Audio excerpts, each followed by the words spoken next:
ચોટીલાના નાયબ કલેક્ટર એચ.ટી. મકવાણાએ ચોટીલા તાલુકાના નાવા ગામ અને થાનગઢ તાલુકાના ગુગલિયાણા ગામેથી ખનીજ ચોરી ઝડપી પાડી 48 લાખ રૂપિયાનો મુદ્દામાલ જપ્ત કર્યો છે। નાવા ગામના તળાવમાં ગેરકાયદે ખનન કરતા એક લોડર મશીન અને એક ટ્રેક્ટર સાથે 21 લાખ રૂપિયાનો મુદ્દામાલ જપ્ત કરેલ છે।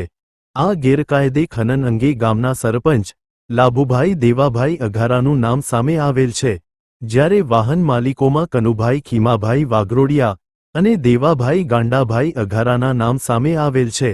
એ જ રીતે થાનગઢ તાલુકાના ગુગલિયાણા ગામની સરકારી વીડની જમીનમાં ગેરકાયદે ખનન કરતા એક લોડર મશીન અને 2 ટ્રેક્ટર સાથે 27 લાખ રૂપિયાનો મુદ્દા માલ જપ્ત કરવામાં આવેલ છે। અહીં ખનન અંગે ખાખરાડી ગામના કાનાભાઈ બાથાભાઈ રાઠોડ અને વાહનના ડ્રાઈવર તરીકે રામાભાઈ બોપાભાઈ રાઠોડનું નામ સામે આવેલ છે। જી સાહેબ, ખનીજ ચોરી પકડીની શું વિગત છે? આજે રાત્રિ દરમિયાન અમે અમારી ટીમ સાથે ચોટીલા, થાનગઢ અને મૂળી વિસ્તારમાં જે ખનન પ્રવૃત્તિ થતી હોય છે એ ખનન પ્રવૃત્તિ અટકાવવાના ભાગરૂપે અમારી ટીમ સાથે અમે રાત્રિ દરમિયાન તપાસમાં હતા।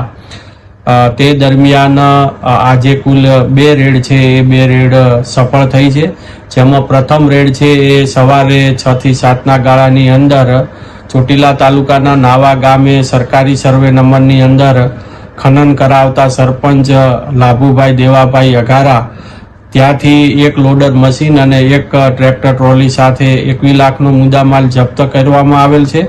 અને બીજી જે રેડ છે એ ગુગલિયાણા ગામ થાનગઢ તાલુકાના સરકારી વીડમાંથી ફાયર ક્લે જે ભરતા હતા એ ફાયર ક્લે સાથે એક લોડર મશીન અને 2 ટ્રેક્ટર ટ્રોલી સાથે 27 લાખનો મુદ્દામાલ, આમ બંને જગ્યાએથી થઈને કુલ 48 લાખનો મુદ્દામાલ, કુલ 3 ટ્રેક્ટર અને 2 લોડર સાથે જપ્ત કરી અને મામલાદાર કચેરી ચોટીલા ખાતે ખસેડવામાં આવેલ છે।